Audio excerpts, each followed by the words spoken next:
लेने स्टडी में आपका स्वागत करता हूं। आज चलिए हम देखते हैं कि कौन कौन से पॉइंट पढ़ना है हमको। आज हम देखने वाले क्लास 10th के भौतिक विज्ञान। ओके, उसमें अध्याय 1 देखेंगे, प्रकाश का परावर्तन, रिफ्लेक्शन ऑफ लाइट। पार्ट 5 देखने वाले हैं। पार्ट 5 में कौन कौन से टॉपिक हम क्लियर करने वाले उसको देखिए।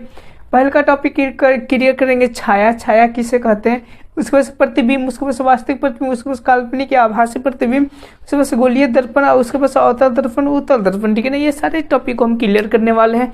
तो सबसे पहले हम देख लेते हैं, ठीक है ना, कि छाया और प्रतिबिंब में क्या अंतर है, चाहे किसे कहते हैं। ठीक है ना, तो फिलहाल में आप समझने के लिए मान लीजिए कि ये कोई दर्पण है। मान लीजिए कोई क्या है, दर्पण है।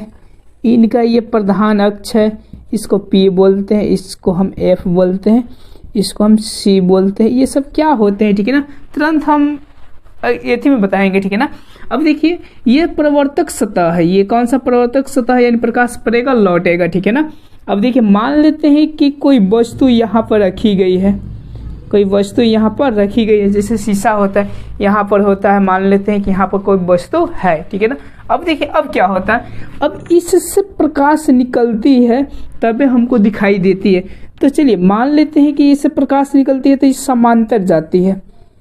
कैसे जाती है, समांतर। ठीक है ना, और ये जाने के बाद से ये इससे होकर गुजरती है, जिसको हम लोग F बोलते हैं। इससे होकर क्या हो गई, गुजर गई। ओके, और दूसर का जो जाता है, ठीक है ना, क्योंकि आप लोग जानते हैं कि सेंटर से जाएगा तो ज्यों जाएगा त्यों ही लौट आएगा। ठीक है ना, तो मान लेते हैं कि ये सेंटर से जा रहा है। ठीक है ना, ये समझिए कि यहाँ पर गया। ठीक है ना, ऐसे हम ले लेते हैं, ये गया और इधर से लौट आया। ठीक है ना, यहाँ पे जो वस्तु बनता है, यहाँ पे जो वस्तु बनता है, इसी को बोला जाता है प्रतिबिंब।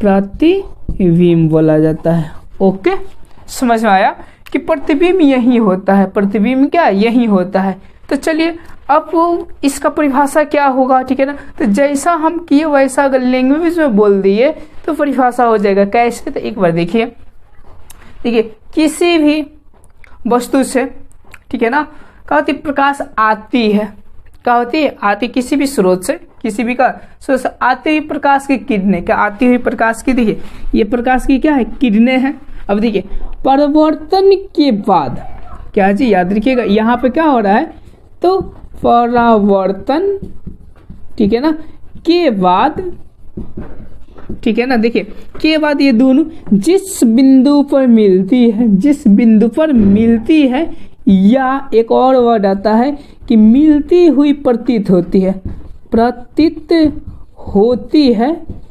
ठीक है ना, ये वर्ड आपको एक्स्ट्रा में याद करना पड़ेगा। काहे क्यों, जस्ट हम अगले नेक्स्ट वीडियो में क्लियर कर देंगे कि मिलती हुई प्रतीत होती है, उसी को क्या बोलते हैं, प्रतिबिंब। एक बार और समझ लीजिए, किसी भी स्रोत से आती हुई प्रकाश की किरणें परावर्तन के बाद, क्या परावर्तन के बाद जिस बिंदु पर मिलती है या मिलती हुई प्रतीत होती है, उसे हम क्या कहते हैं, प्रतिबिंब।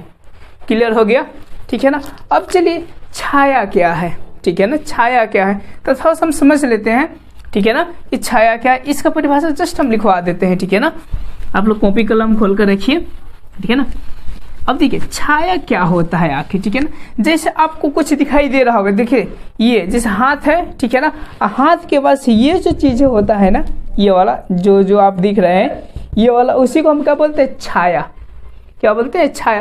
तो अब छाया का परिभाषा क्या होगा। ठीक है ना, तो देखिए ये कोई अपारदर्शक पदार्थ है, इस पे प्रकाश पड़ता है, इस पे प्रकाश पड़ता है, तो इससे उत्पन्न, इससे क्या उत्पन्न, कैसे क्लियर होगा।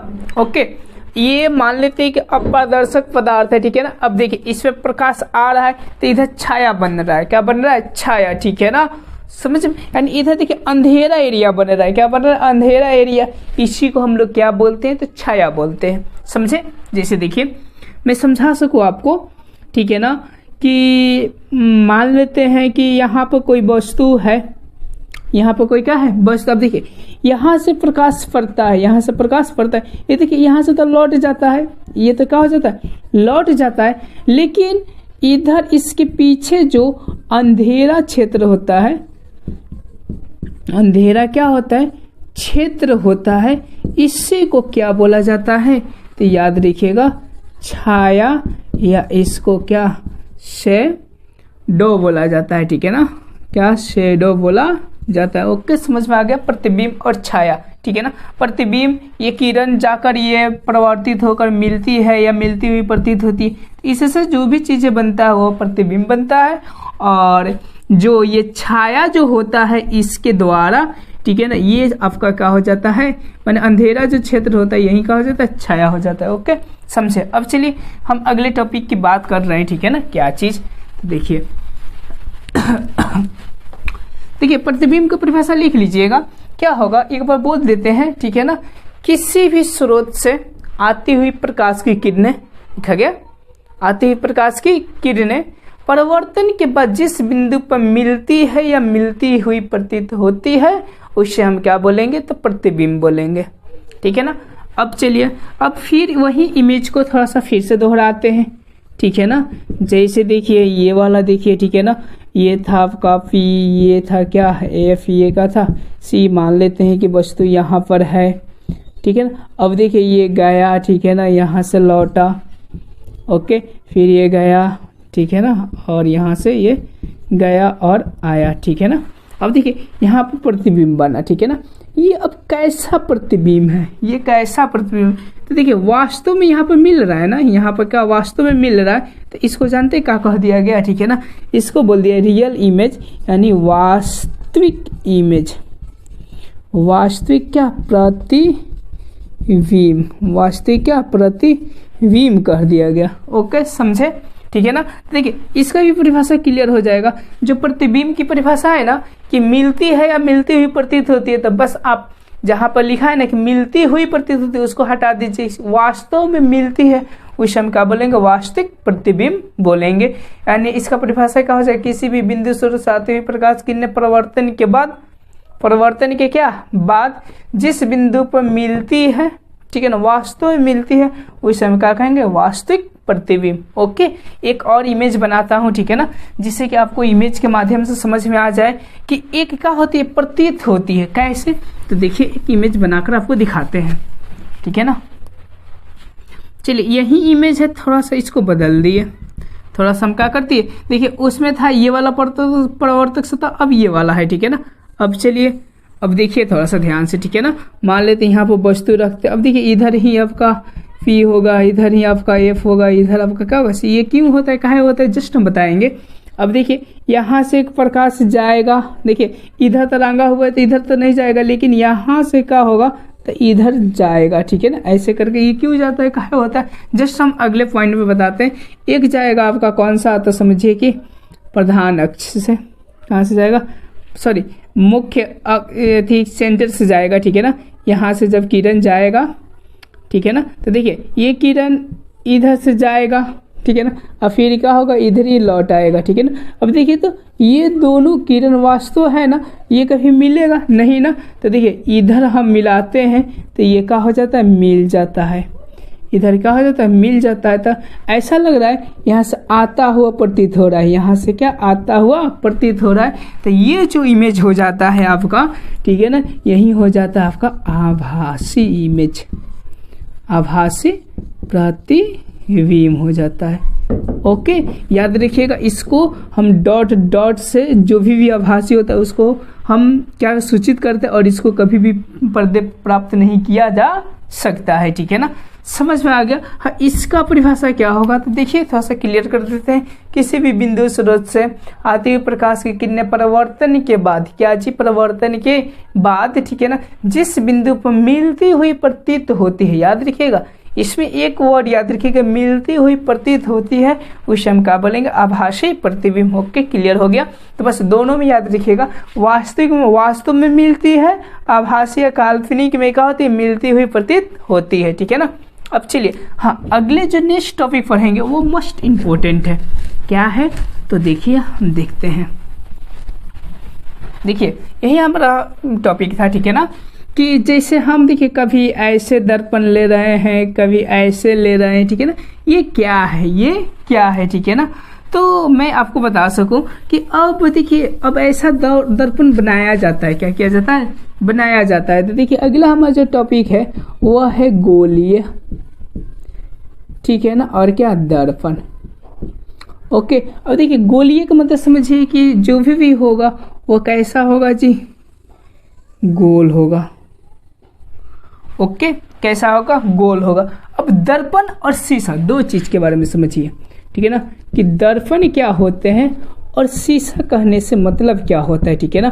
अब देखिए ये चीजें हो गया, ओके, ठीक है ना। अब देखिए यहाँ से हम प्रकाश दिए, यहाँ से क्या दिए, प्रकाश दिए, आर पर कर गया तो वो है शीशा, और एक की हम कलई कर देते हैं वो हो जाता है आपका दर्पण। ओके, समझ में आ गया, ठीक है ना। तो देखिए ये आपका गोलीय हो गया, क्या हो गया, गोलीय, ठीक है ना। और दर्पण कब बनेगा, जब हम कलई करेंगे तब, ठीक है ना। तो देखिए इसमें हमारा क्या है, ठीक है ना, या तो हम अंदर से करें या तो हम बाहर से करें, समझ पा रहा है ना, या तो अंदर से करें या तो क्या, बाहर से करें। यदि हम इधर बाहर से करते हैं, ठीक है ना, यदि हम इधर अंदर से करते हैं, ठीक है ना। अब देखिए दोनों कंडीशन में क्या अलग अलग हो गया, ठीक है ना। तो देखिए इसमें ध्यान से देखिए कि इसका जो परिवर्तक ये सतह है, ये क्या है, सतह। देखिए इधर से तो इमेज बनेगा नहीं, लेकिन इधर से आपका इमेज बनेगा, ठीक है। थोड़ा समझिए कि इधर से क्या होगा, आपका इमेज बनेगा, ठीक है ना। देखिए ये क्या है, तो उठा हुआ है, क्या है जी, उठा हुआ, तो ऊ से इसको दे दिया गया, तो इसको बोल दिया गया उत्तल दर्पण। ओके, ठीक है ना, याद रखिएगा उत्तल दर्पण किसे कहेंगे, कि जिसका परिवर्तक सतह क्या, उठा हुआ हो, कैसा हो, उठा हुआ, उसे उत्तल। आज देखिए इधर क्या है, इसका धंसा हुआ है, तो ये जो दर्पण हो जाएगा आपका हो जाएगा अवतल दर्पण। समझ में आ गया, ठीक है ना। देखिए गोलीय है, क्या है, गोलीय है, लेकिन अब इसी में से काट काट कर क्या किया जाता है, तो अवतल और उत्तल को बनाया जाता है, समझे। तो यानी आप लोग याद कर सकते हैं कि गोलीय दर्पण कितने प्रकार के हो गए, दो प्रकार के हो गए, एक अवतल दर्पण, एक उत्तल दर्पण, ठीक है ना। दोनों की परिभाषाएं क्लियर कर लेते हैं कि अवतल उत्तल किसे कहेंगे, ठीक है ना। देखिए इसमें आप लोग याद रखिए, उत्तल यानी उठल हुआ, ठीक है ना, यानी उठा हुआ जिसका परिवर्तक सतह है उसे उत्तल दर्पण कहेंगे, और जिसका धंसा हुआ हो, देखिए अंदर क्या है, धंसा हुआ है, उसे हम क्या कहेंगे, अवतल दर्पण। या तो अगर परिभाषा ऐसे भी याद कर सकते हैं कि जिसका परिवर्तक सतह एक साइड से कलई किया गया हो, ठीक है ना, माने ऊपर उठा हुआ का कलई किया गया हो, तो उससे अवतल दर्पण कहेंगे, और जिसका धंसे हुए भाग को कलई किया गया हो उसे हम क्या कहेंगे, तो उत्तल दर्पण कहेंगे, समझे, ठीक है ना। चलिए अगले पॉइंट को हम क्लियर करते हैं।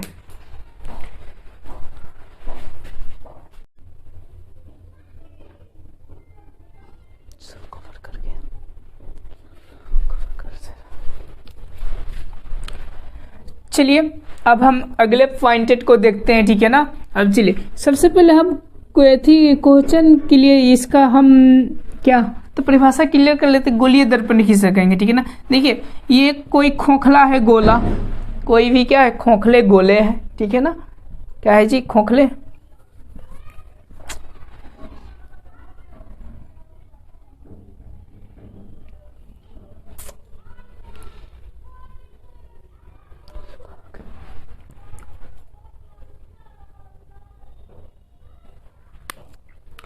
चलिए हम अगले इसमें देखिए अवतल और उत्तल दर्पण दोनों का परिभाषा क्लियर हो गया, ठीक है ना। चलिए अब हम देखते हैं, ठीक है ना, अगले पॉइंट के बारे में हम चर्चा करते हैं, ठीक है ना। कौन सा चीज, तो हम इधर लिख देते हैं वही चीज, अवतल, ठीक है ना, दर्पण। ओके, ठीक है ना। चलिए इसको हम मिटा देते हैं, आगे हम देखते हैं, ठीक है ना। चलिए अब इसमें कुछ पॉइंटेड होता है, क्या होता है, देखिए जब भी हम गोल फाड़े होंगे तो कोई ना कोई तो यहाँ पर बिंदु आया होगा, जिसको हम लोग क्या बोलते हैं, सेंटर, क्या बोलते हैं, सेंटर, ठीक है ना, जिसको हिंदी में बोलते हैं केंद्र, क्या बोलते हैं, केंद्र, ठीक है ना। देखिए ये क्या है, तो सीधा है कि वक्र है, तो वक्र है, तो इसको बोल दिया जाता है वक्रता, समझ में आया, यानी वक्रता केंद्र इसको बोला जाता है, जो मध्य में होता है। अब इसी को क्या कर दिया जाता है, तो अब देखिए आप जानते हैं कि इस पे भी अगर ये मिलाया जाएगा तो कोई ना कोई पॉइंट आएगा, और ये भी मिलाया जाएगा तो कोई ना कोई क्या आएगा, पॉइंट आएगा। तो इस पॉइंट को याद रखिएगा, इसको बोला जाता है ध्रुव, क्या बोला जाता है, ध्रुव, जिसको हम लोग पी से सूचित करते हैं। किससे सूचित किया जाता है, पी से। ओके, तो हम यहां से मिला देते हैं, ठीक है ना। ये तो टेढ़ा हो जा रहा है, कोई बात नहीं, यहाँ पर मिला दिए, ठीक है ना। देखिए मिलाने के बाद एक रेखा जो प्राप्त हुआ, ठीक है ना, तो देखिए यही मेन हुआ। क्या हुआ, मेन। तो मेन को चूंकि हम लोग प्रधान कहते हैं, क्या करते हैं, प्रधान। तो ये क्या हो गया, प्रधान, ठीक है ना। अब देखिए ये और ये सब क्या अक्ष है, क्या है जी, अक्ष। तो इसको बोल दिया जाता है अक्ष, यानी प्रधान अक्ष, समझे। यानी इस लाइन को क्या बोलेंगे, प्रधान अक्ष। यानी प्रधान अक्ष का परिभाषा क्या हो जाएगा, तो याद रखिए वक्रता केंद्र और ध्रुव को मिलाने वाली जो रेखा होगा वो हो जाएगा आपका प्रधान अक्ष या वक्रता, सॉरी, या मुख्य अक्ष। क्या हो जाएगा, ये मुख्य अक्ष। ओके, समझ में आ रहा है, ठीक है ना। अब चलिए, अब देखिए, अब इसका कोई ना कोई त्रिज्या होगा, ऐसे ऐसे पढ़ेंगे। देखिए तो ऐसे हम करेंगे, ठीक है ना। तो अब देखिए इतने दूर के एरिया को हम लोग क्या बोलते हैं, त्रिज्या बोलते हैं। क्या बोलते हैं, त्रिज्या। यानी यहाँ से यहाँ तक के क्षेत्र को हम क्या बोलेंगे, त्रिज्या। यानी कौन त्रिज्या, तो देखिए गोल है, यानी यहाँ पर वक्रता आ जाता है। कौन सा, वक्रता त्रिज्या, जिसको हम लोग आर से सूचित करते हैं, और इसको याद रखिएगा सी से सेंटर। चलिए समझ में आया कुछ पद, ठीक है ना।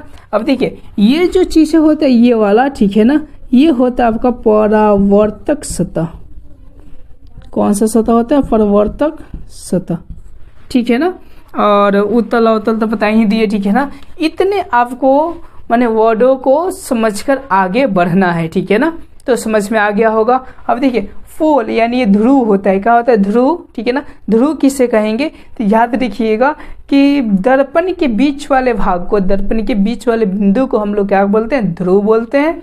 वक्रता केंद्र किसे बोलेंगे, वक्रता केंद्र किसे बोलेंगे, तो बोलिएगा गोलीय दर्पण के केंद्र को हम क्या बोलेंगे, वक्रता केंद्र बोलेंगे, ठीक है ना। हाँ, वक्रता त्रिज्या किसे बोलेंगे, ठीक है ना, तो बोलिएगा किसी भी गोलीय दर्पण के त्रिज्या को, ठीक है ना, हम क्या बोलेंगे, वक्रता त्रिज्या बोलेंगे। हाँ, परावर्तक सतह किसे कहेंगे, यानी बोलिएगा वैसा सतह जिससे प्रकाश पड़कर लौटा, परिक्रिया हो लौटे, उसे हम क्या बोलेंगे, परावर्तक सतह बोलेंगे, ठीक है ना। अब तो सारे वर्ड आपको, हाँ, प्रधान अक्ष किसे बोलेंगे, तो किसे बोलेंगे, ध्रुव और सेंटर के मिलाने वाले रेखा को हम लोग क्या बोलते हैं, मुख्य अक्ष या प्रधान अक्ष बोलते हैं।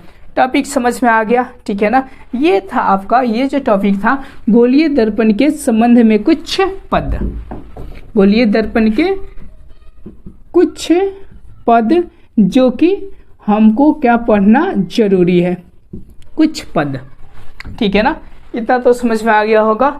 चलिए हम अगले टॉपिक की ओर बढ़ते हैं आगे, ठीक है ना, और समझाने का कोशिश करते हैं। अब क्या करेंगे ना, ठीक है ना, इसके बाद से पढ़ेंगे तो ये गोलियां नहीं लेंगे, अब काट काट कर लेंगे। यानी कभी इतना ले लेंगे, ठीक है ना, तो कभी हम इतना ले लेंगे। और ये सब ध्यान में रखेंगे, कौन सा वक्रता केंद्र है, कौन सा ध्रुव है, ठीक है ना, कौन सा प्रधान अक्ष है, ठीक है ना, ये सारी चीजों को हम क्लियर करेंगे, ठीक है। चलिए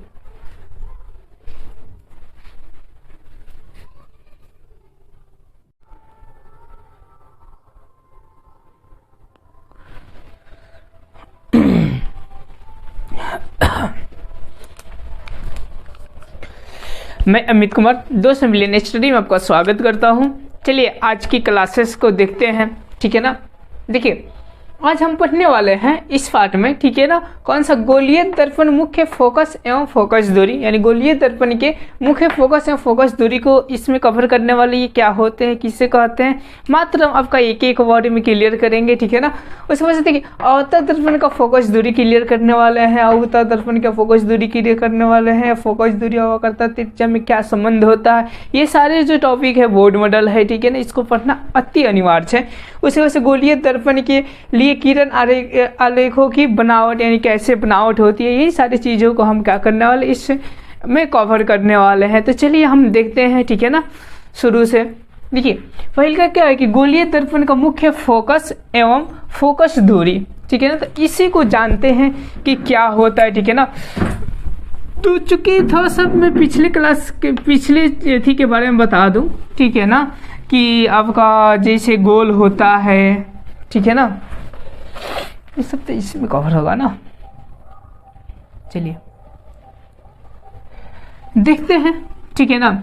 मान लेते हैं कि ये आपका, ठीक है ना, कोई दर्पण है, कोई मान लीजिए कि क्या है, दर्पण है, छोटा सा बनाओ थोड़ा सा।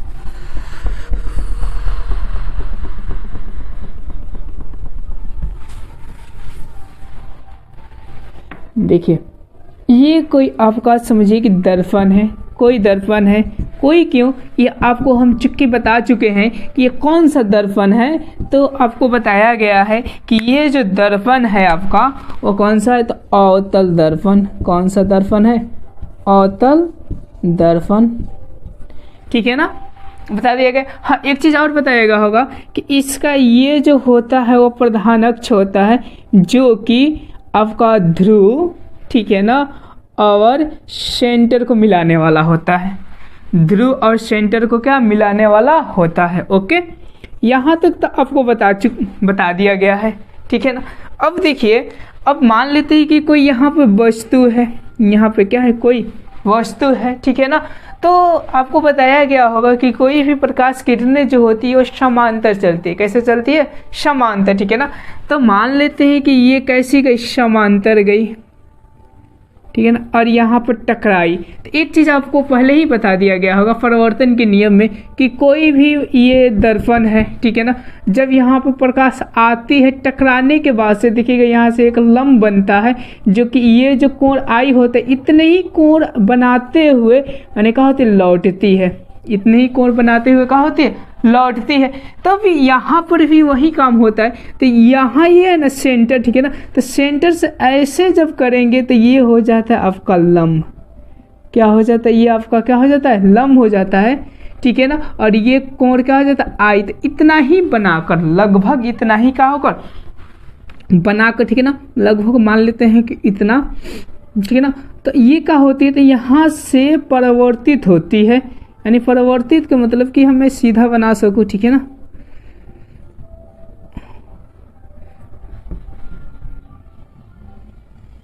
ये लगभग क्या होती है, तो परावर्तित होती है। समझ पा रहे हैं ना, इसको सीधा,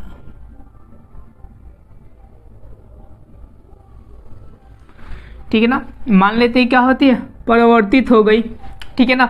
उसी तरह एक हम इधर से समांतर कोई किरण लेते हैं, ठीक है ना, इधर से कोई क्या लेते हैं, समांतर किरण लेते हैं। ये भी परावर्तित होकर यहाँ से भी क्या बनाएगी, तो आपका लंब बनेगा, ठीक है ना। ये भी परावर्तित होकर लगभग ऐसे क्या हो जाती है, तो निकल जाती है,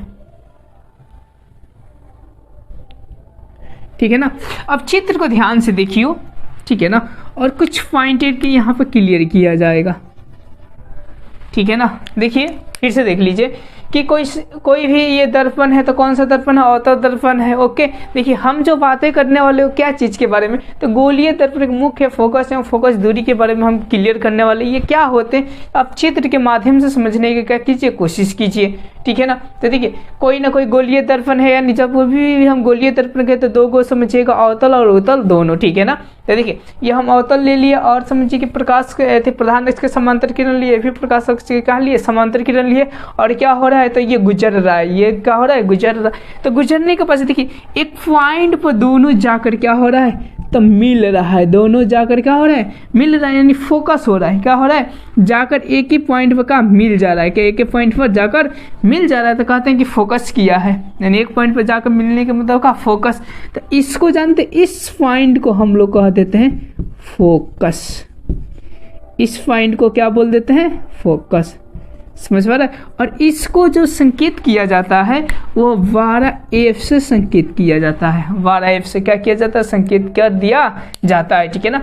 और इसमें देखा जाता है, ठीक है ना, कि ये और ये दोनों लगभग बराबर होते हैं, मापा जाता है तो लगभग क्या होते हैं, बराबर। चूंकि हम जो चित्र बनाए हैं वो हाथ से ही बनाया तो 19-20 हो सकता है, लेकिन जब ज्योमेट्री से बनाया जाएगा तो थोड़ा सा भी 19-20 नहीं होगा। ये और ये दूरी मापिएगा तो क्या हो जाता है, बराबर हो जाता है, ठीक है ना।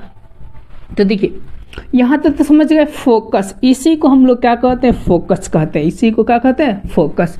ओके, हाँ चलिए फोकस का परिभाषा क्या होगा, ठीक है ना, तो थोड़ा सा देख लेते हैं। देखिए प्रधान अक्ष के समांतर किरण, देखिए ध्यान से, प्रधान अक्ष के क्या समांतर किरण परिवर्तन के बाद, क्या परिवर्तन के बाद, देखिए वही तो ये भी है कि प्रधान अक्ष के समांतर, ठीक है ना, किरण परिवर्तन के बाद, ठीक है ना, देखिए कहाँ पर मिला है, तो प्रधान अक्ष के, ठीक है ना, जिस बिंदु पर मिलता है उस बिंदु को हम लोग क्या कहते हैं, फोकस। उस बिंदु को क्या कहते हैं, फोकस। समझ में आ गया होगा। फिर से हम रिपीट कर देते, ठीक है ना, कि प्रधान अक्ष के समांतर आने वाली किरण दर्पण से परिवर्तन के बाद प्रधान अक्ष के या मुख्य अक्ष के जिस बिंदु पर मिलते हैं उसे हम क्या कहते हैं, फोकस कहते हैं। क्या कहते हैं, फोकस। क्लियर हो गया, ठीक है ना। नहीं तो लिखना चाहे तो आप लोग लिख सकते हैं, ठीक है ना, लिखना चाहे तो आप लोग क्या लिख सकते हैं, क्या लिख सकते हैं जी, ठीक है ना, तो लिख सकते हैं कि प्रधान अक्ष के समांतर, प्रधान अक्ष के समांतर, ओके, प्रधान अक्ष के समांतर आने वाली किरणें, आने वाली किरणें दर्पण से, देखिए उसके बाद से कह रहा है, दर्पण से परावर्तन के बाद, परावर्तन के बाद प्रधान अक्ष के जिस बिंदु पर मिलती है, प्रधान अक्ष के जिस बिंदु पर मिलती है उसे फोकस कहते हैं। ओके, लिखना चाहे तो लिख सकते हैं, ठीक है ना, समझ में आ गया, ठीक है ना, कि फोकस किसे कहेंगे, ठीक है। तो ये कौन सा दर्पण है, तो अवतल दर्पण। क्या है, अवतल दर्पण। तो यहाँ पर आप अवतल दर्पण भी कह सकते हैं, अवतल दर्पण का फोकस, अवतल दर्पण क्या, फोकस। जब फोकस कहा जाता है ना तो ये दोनों दर्पण आ जाता है, उत्तल और अवतल दोनों आ जाते हैं, ठीक है ना। तो यहाँ पर जो है ना मिलती है, और ये एक वर्ड डाल दीजिएगा यहाँ पर, ठीक है ना, कि मिलती हुई प्रतीत होती है, मिलती हुई क्या होती है, प्रतीत होती है। तो ये 100% आपका फोकस का परिभाषा हो जाएगा, ठीक है ना। नहीं तो ऐसे भी बोल दीजिएगा तो कोई गलत नहीं है, ठीक है ना। चलिए आपको समझ में आ गया। हम एक चीज समझाने वाले थे, फोकस। फोकस समझ में आ गया। अब देखिए, अब फोकस दूरी किसे कहेंगे, ठीक है ना। देखिए इतना और इतना दूर को हम लोग क्या कहते हैं, फोकस दूरी। इतना और इतना दूर को, यानी ध्रुव और फोकस के बीच की दूरी को हम लोग क्या बोलते हैं, फोकस दूरी। तो इसको हम किससे, छोटा एफ से सूचित करते हैं। छोटा किन से करते हैं, एफ से हम सूचित करते हैं। यानी ये क्या हो गया, तो फोकस दूरी का हो गया। अगर फोकस दूरी का भी परिभाषा लिखना चाहते हैं तो आप लोग लिख सकते हैं। क्या लिख सकते हैं, तो ध्रुव और फोकस के बीच की दूरी को हम लोग क्या कहते हैं, फोकस दूरी कहते हैं। देखिए ये पॉइंट क्लियर हो गया गोलीय दर्पण का, ठीक है ना। उसी तरह आपका अवतल लेंस में भी, सॉरी उत्तल दर्पण में भी वैसा ही होता है, ठीक है ना। देखिए हम एक चित्र बनाकर भी दिखा देते हैं, ठीक है ना, कि सेम टू ऐसा ही होता है, लेकिन वहां पर आती हुई प्रतीत होती है। कैसी होती है, आती हुई प्रतीत होती है। देखिए हम चित्र बनाकर आपको समझाने का कोशिश करते हैं, ठीक है ना।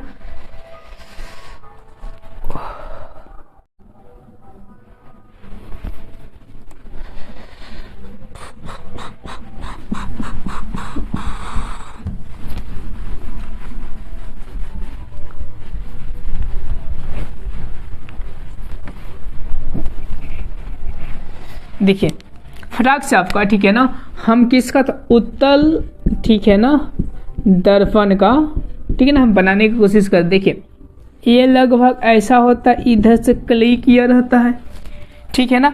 अब देखिए एक होता है आपका प्रधान अक्ष होता है, ठीक है ना। अब चलिए इसको थोड़ा सा और इधर करना चाहिए था हमको। देखिए जैसे ये आपका हो गया दर्पण, ठीक है ना। अब एक की ओर से हम क्या कर दिए, कलई कर दिए, ठीक है ना। और एक क्या होता है, प्रधान अक्ष होते हैं, ठीक है ना। अब देखिए इधर ही आपका ध्रुव और फोकस सब होंगे, ठीक है ना। यानी यहाँ पर आपका क्या हो जाता है, सेंटर हो जाते हैं। ओके, अब देखिए अगर मान लेते हैं यहाँ पर कोई वस्तु रखी है, ठीक है ना। अच्छा समांतर आ रही है प्रकाश, क्या हो रही है, समांतर आ रही है प्रकाश, ठीक है ना। अब देखिएगा यहाँ से एक लंब खींचा जाएगा, क्या खींचा जाएगा, लंब। तो लंब किधर से, तो इससे खींचा जाएगा, ठीक है ना। यानी इससे ऐसा ये लंब हो गया। देखिए यहाँ पर जितना कोण बनाएगा यानी आई, उतना ही बनाकर आर चलेगा, यानी इधर चलेगा, ओके। यानी ये कहा गया आर। ठीक उसी तरह, ठीक क्या, उसी तरह आपका एक इधर से भी समांतर आएगा किरण, ठीक है ना। अब देखिए यहाँ से भी एक लंब बनाएगा इधर, अरे सही बनना यार, चलिए यहाँ से एगो ये भी बनाएगा लंब, ठीक है ना। अरे यार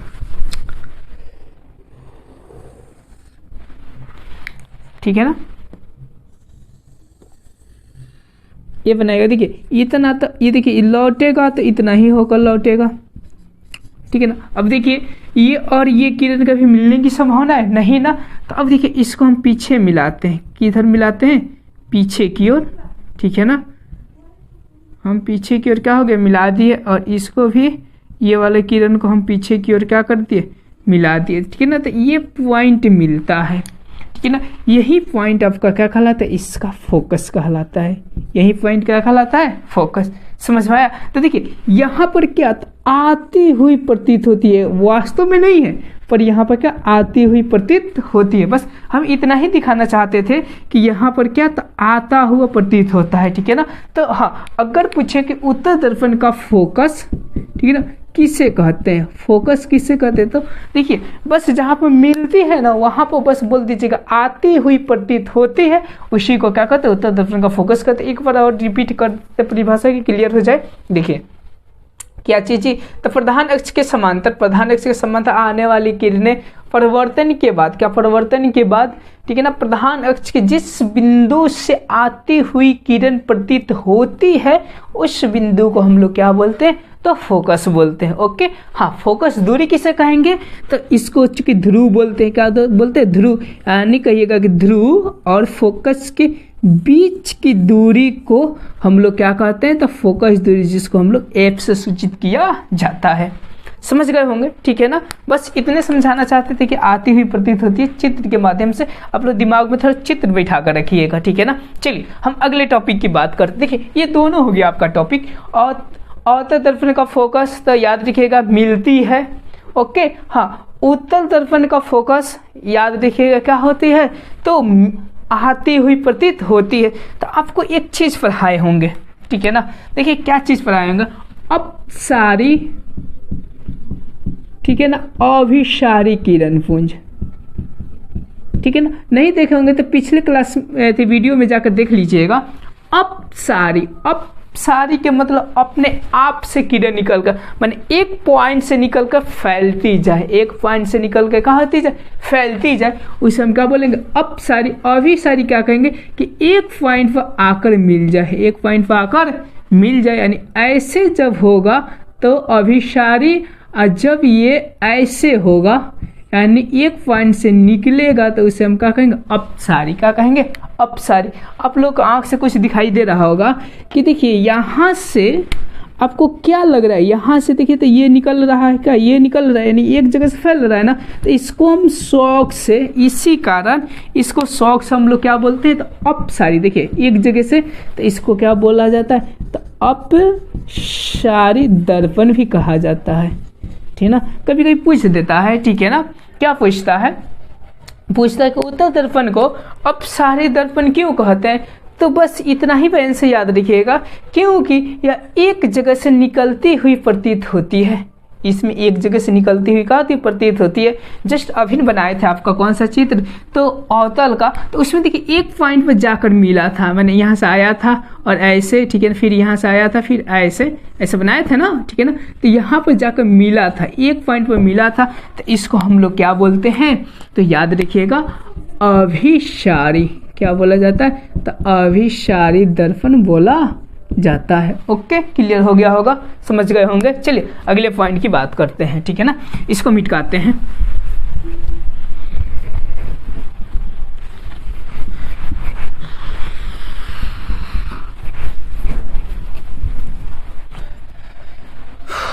चलिए देखते हैं। हाँ, एक नोट कर लीजिएगा बात को, ठीक है ना, ये पूरा गहन से नोट करिएगा, ठीक है ना, कि अवतल यस दर्पण को, ठीक है ना, कौन सा अवतल दर्पण को हम लोग क्या बोलते हैं, तो अभिसारी दर्पण, ठीक है ना, और आपका उत्तल, ठीक है ना, दर्पण को क्या बोला जाता है, तो अपसारी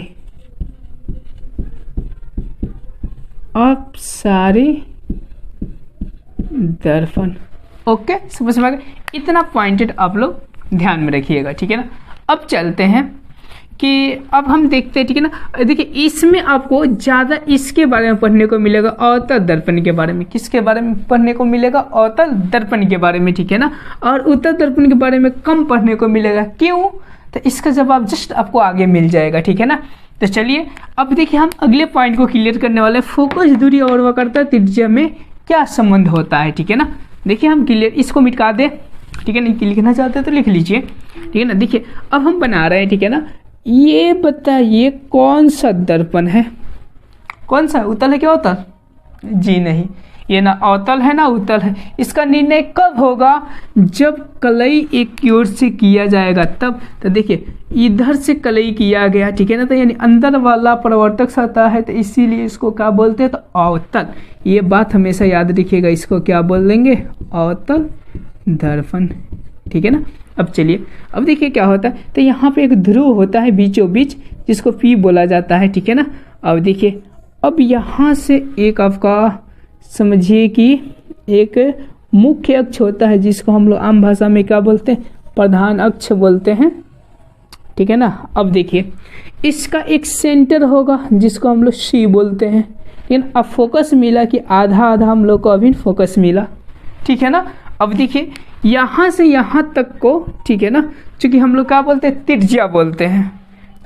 देखिए मैंने देखिए सेंटर, और देखिए कोई भी गोलीय है, जैसे मैं बना सकूँ एक गोलीय है, ठीक है ना, गोलीय के बाद से एक बिंदु यहाँ पर होता है, तो जिसको देखिएगा आर बोला जाता है, क्या बोला जाता है, आर यानी त्रिज्या बोला जाता है। ठीक उसी तरह कि इतना दूर को मैंने यहाँ से, ठीक है, और यहाँ तक को हम क्या बोलते हैं, आर बोलते हैं, जिसको हम लोग क्या बोल दिया जाता है, तो वक्रता त्रिज्या, क्या बोल दिया जाता है, वक्रता त्रिज्या।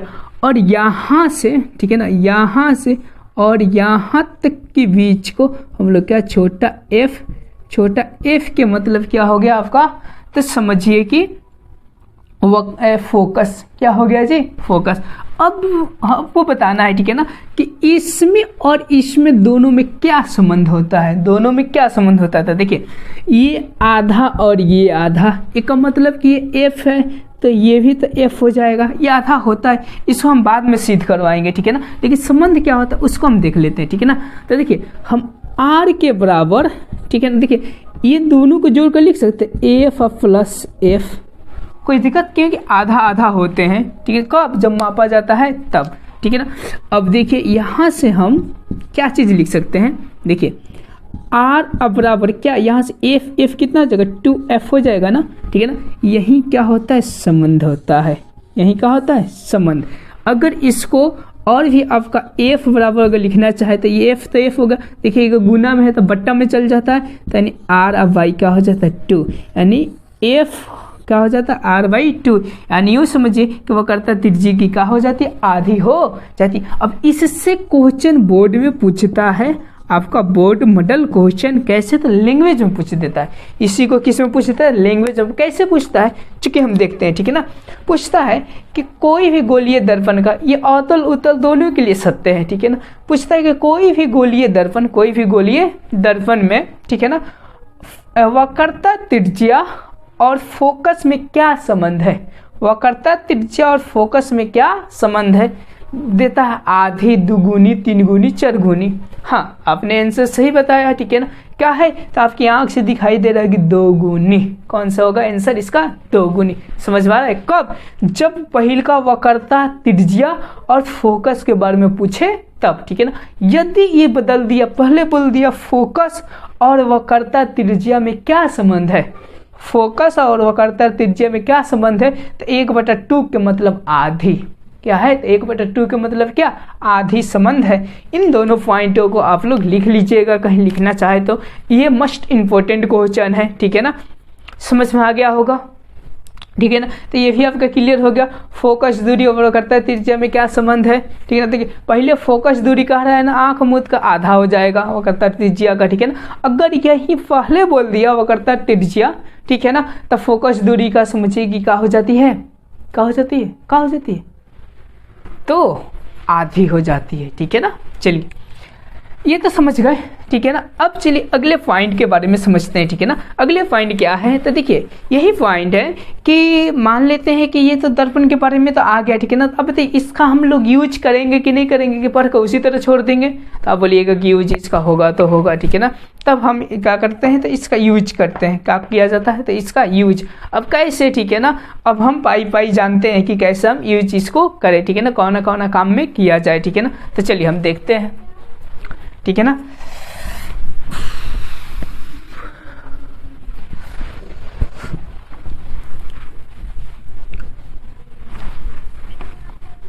चलिए इसको देखने से पहले, ठीक है ना, जैसे आप देखिएगा थी शादी ब्याह में, चाहे कोई भी दर्पण जाइएगा खरीदने के लिए ना, ठीक है ना, देखिएगा ऐसा देखिएगा तो कभी छोटा चेहरा, कभी बड़ा चेहरा, ठीक है ना, ऐसे बहुत सारे दर्पणे आते हैं, ठीक है ना। अब इसका यूज कहाँ किया जाता है, जैसे आप लोग लाइट देखे हैं, चाहे मोटरसाइकिल के हेडलाइट देखे हैं, ठीक है ना, उसमें देखिएगा कभी प्रकाश समांतर हो जाता है, मैंने कभी दूर तक चला जाता है, कभी मैंने नीचे ही आता है, ठीक है ना। ये सब सारी चीज़ें क्या होती है, ठीक है ना, यही सारी चीज़ों की इसमें हम क्लियर करने वाले, इसका क्या उपयोग है, ठीक है ना, यही सब हम क्या करने वाले, तो क्लियर करने वाले। तो चलिए हम देखते हैं, ठीक है ना।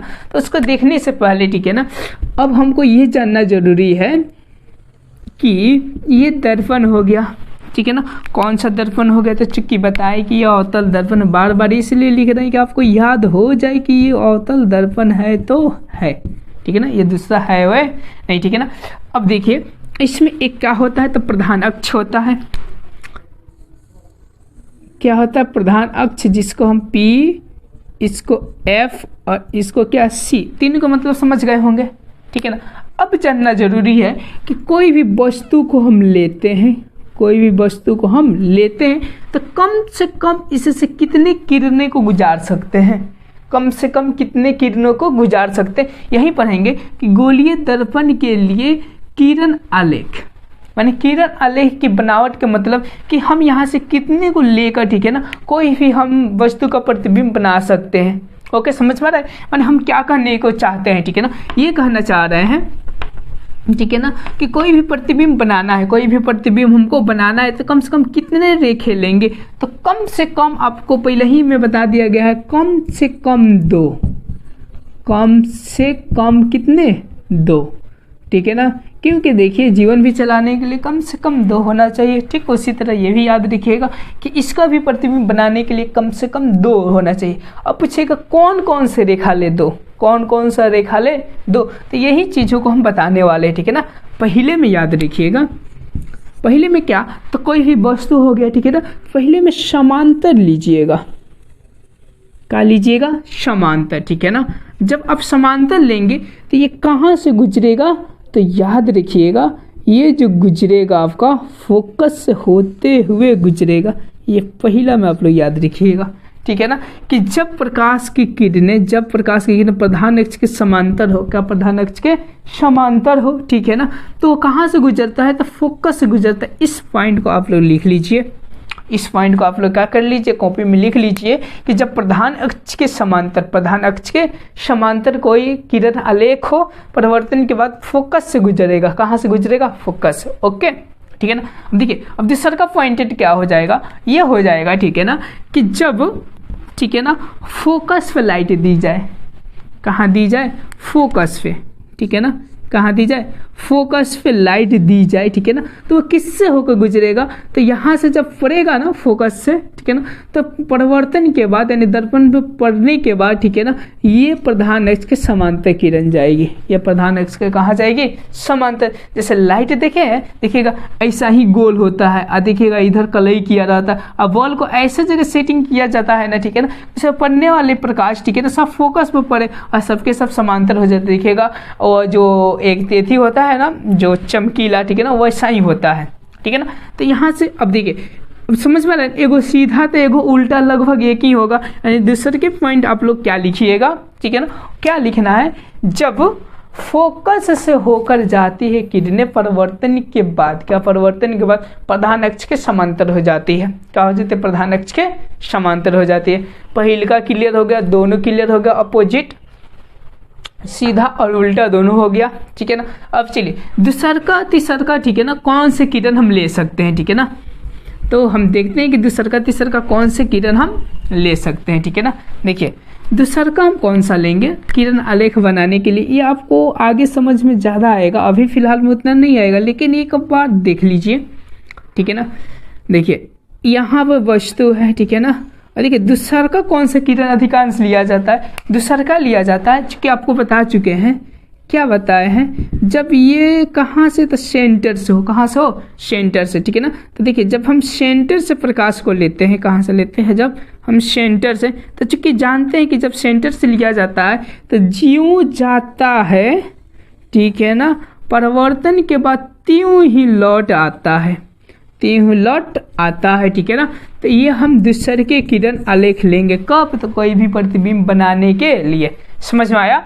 पहले का समांतर, दूसरा का कौन सा, तो सेंटर से जिसको वक्रता केंद्र बोलते, इससे किरण लिया जाएगा, तो ज्यों ही जाएगा परिवर्तन के बाद त्यों ही लौट आएगा, ये दूसरा का किरण। ठीक इसी तरह, ठीक है ना, आपका किस में होता है, तो उत्तल दर्पण में भी होता है, ठीक है ना। एक बार हम कभी चित्र बनाकर इसको दिखा देंगे, ठीक है ना।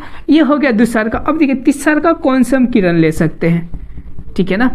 तीसरा का देखिए हम किरण लेने का, ठीक है ना, तीसरा का लेंगे वही आपका कौन सा, तो प्रवर्तन का, यानी यूँ समझिए कि यहाँ से ये किरण गया यहाँ पर, ठीक है ना, ये यहाँ पर गया, क्योंकि देखिए यहाँ से हजारों सैकड़ों लाखों की ओर, मैंने चारों की ओर जाता है, तो हम बस अपने यूज के लिए, क्या हम अपने यूज के लिए किरण आलेख ले सकते हैं। जैसे समुंदर है, ठीक है ना, अब देखिएगा जितना पानी की जरूरत हो उतना ही ले लेंगे, यानी एक लोटा पानी की जरूरत, एक लोटा निकाले, हो गया हमारा काम। ठीक उसी तरह ये भी है कि इसमें 3 लोटा निकाले, कितने लोटा निकाले हैं, 3, ठीक है ना। देखिए अब ये यहाँ से किरण जाती है और यहाँ पर पड़ती है, तो चूंकि आप लोग जानते हैं कि यहाँ पर आई कोण बनाएगा, ठीक है ना। उसी तरह यहाँ से क्या, तो आर कोण बनाते हुए परिवर्तित हो जाएगा, ठीक है ना। उसी तरह का हो जाएगा, परिवर्तित हो जाएगा, समझे। यानी कितने किरण हो गए, 3 किरण।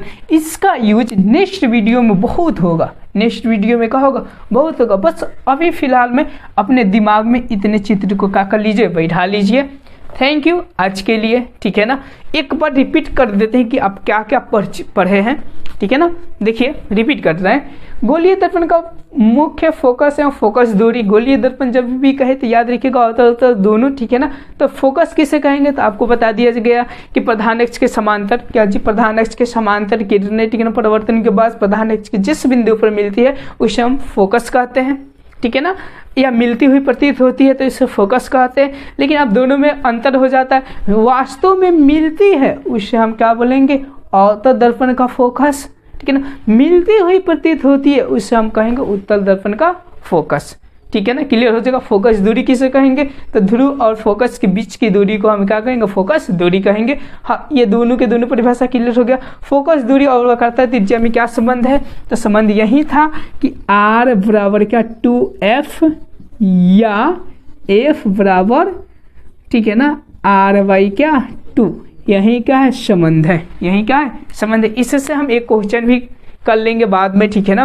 फिर गोलीय दर्पण के किरण आलेख का बनावट, किरण आलेख के क्या बनावट, ठीक है ना, यानी कैसे कैसे होता है। चलिए इस पे हम एक क्वेश्चन देख लेते हैं, ठीक है ना, कैसे पूछता है, ठीक है ना। देखिए पूछने का उसका तरीका क्या होता है, जैसे मैं आपको समझा सकूं, ठीक है ना। ये आपका सेंटर हो गया, ये आपका क्या हो गया, फोकस हो गया। बोल देगा कि किसी भी गोलीय दर्पण की त्रिज्या, 20 सेंटीमीटर है। कितने सेंटीमीटर है? 20 सेंटीमीटर है। तो फोकस कितना होगा? फोकस कितना होगा?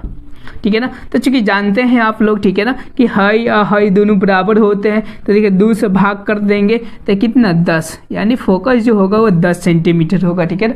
ये एक माने जो आंकिक प्रश्न है ये कब क्लियर होगा? तो आगे चलकर जब माइनस और प्लस के बारे में बताया जाएगा, निगेटिव और पॉजिटिव, धनात्मक और ऋणात्मक के बारे में बताया जाएगा, तब ये सवाल क्या हो जाएगा आपका पूरा का पूरा क्लियर हो जाएगा। लेकिन फिलहाल में समझिए इतना कि ऐसे क्वेश्चन पूछता है कि 20 सेंटीमीटर तो फोकस कितना होगा, फोकस दूरी कितना होगा, या तो कह देगा कि फोकस दूरी 10 सेंटीमीटर है तो वक्रता त्रिज्या कितना होगा, तो उसके दुगुना होगा, 10 दूना के कितना 20।